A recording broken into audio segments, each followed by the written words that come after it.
देखिए, भारत सरकार का धन्यवाद करना चाहते हैं कि जिन्होंने जातिगत जनगणना को मंजूरी दी है और वर्ष 2027 से जनगणना प्रारंभ होगी, 2 चरणों में होगी।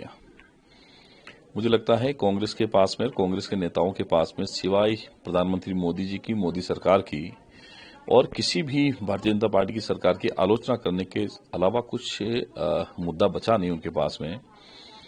पहले जब जनगणना की बात होती तब ये कहते थे जनगणना कराओ। अब चूंकि जब जनगणना का आदेश हो गया है कि आने वाले समय में जातिगत जनगणना होगी, उसके बाद भी उनको तकलीफ हो रही है।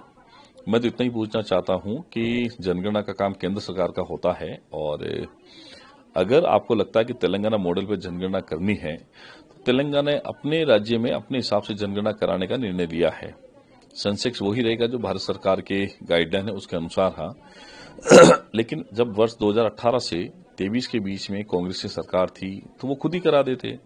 लेकिन मुझे लगता है कि उस समय सरकार के मुखिया और सरकार के अन्य नेताओं के बीच में, मंत्रियों के बीच में जो बड़ा गैप था, असंतोष का वातावरण जो था, उसके कारण से इन्होंने प्रदेश की जो राजनीति उसको कलंकित भी किया था, तार-तार भी किया था और जनहित के मुद्दों की बजाय आपस की उलझन में उलझे रहे। उसी में 5 साल उन्होंने निकाले और आखिर में 2023 में जनता ने आईना दिखाकर सत्ता से बाहर किया है।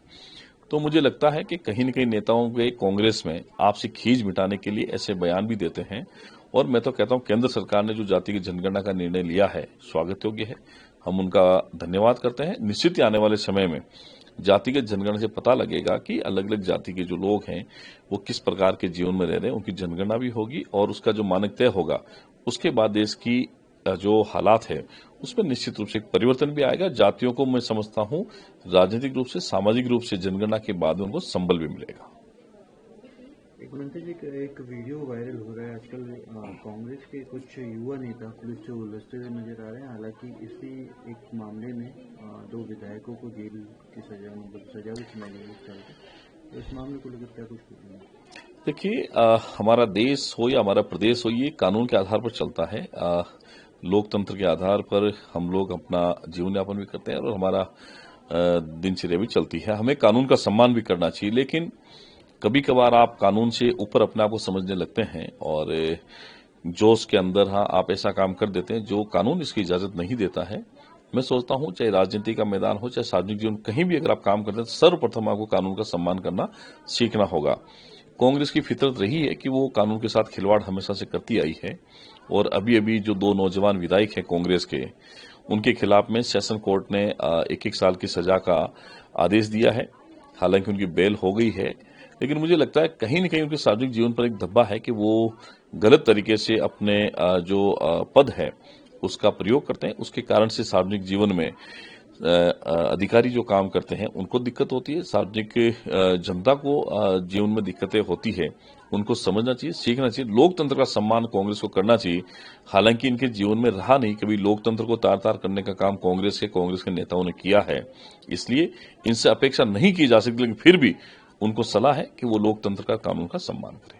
एक कांग्रेस में आजकल एक नई तस्वीर वापस से देखने को मिल रही है। सचिन पायलट और अशोक गहलोत वापस से एक साथ एक फ्रेम में नजर आ रहे हैं।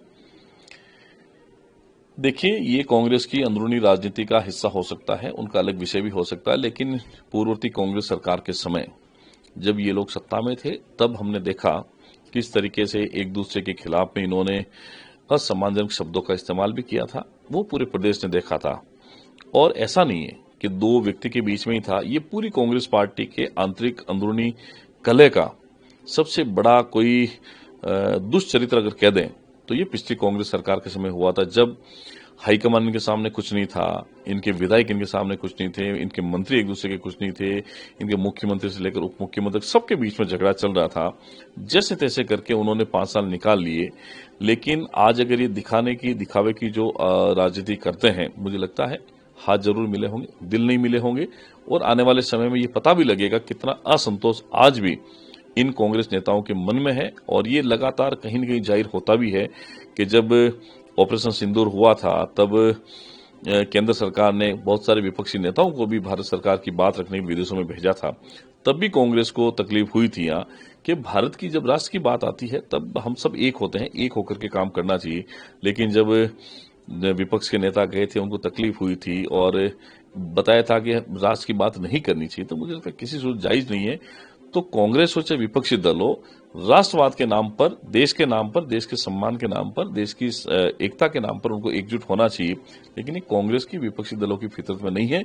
ये एक दूसरे से उलझेंगे और भारत की और हमारी इस देश की संस्कृति को भी तार-तार करेंगे, राजनीतिक मर्यादाओं को भी तार-तार करेंगे। और मुझे लगता नहीं है कि इनमें कभी सामंजस्य होगा। ये ऐसे ही उलझेंगे क्योंकि इनमें सत्ता की भूख है, और सत्ता की भूख में जो व्यक्ति आता है वो प्रदेश का, देश का भला नहीं कर सकता है।